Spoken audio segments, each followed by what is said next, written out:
সম্মানিত ভাই সব, দীর্ঘক্ষণ ধরে আপনারা কষ্ট করে পুরো শহর মিছিল করে আসলেন।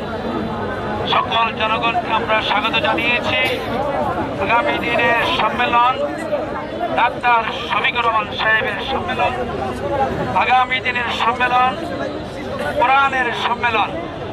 এই সম্মেলনে আপনারা সকলেই আগামী দিন সকাল 8টার পূর্বেই যার যার এলাকাতে এসে আপনারা মাঠ পরিপূর্ণ করে ফেলবেন। আশা করতে পারি কিনা, যাতে করে আমরা যথা সময়ে আমাদের সম্মেলনের কার্যক্রম শুরু করতে পারি। আল্লাহ তাআলার কাছে সাহায্য কামনা করছি। আল্লাহ তাআলা যেন আজকে যে সময় থেকে শুরু করে আগামী দিনের সম্মেলন সমাপ্ত হওয়া পর্যন্ত আল্লাহ তাআলা যেন আমাদের সাহায্য করেন এবং আল্লাহ তাআলা বারাকাত দিয়ে আমাদের সম্মেলনকে সফল সার্থক করার তৌফিক দেন। সকলকে আন্তরিক মোবারকবাদ, ধন্যবাদ দিয়ে আজকের মিছিল এখানে আমরা সমাপ্ত ঘোষণা করছি। আসসালামু আলাইকুম ওয়া রাহমাতুল্লাহি ওয়া বারাকাতুহু।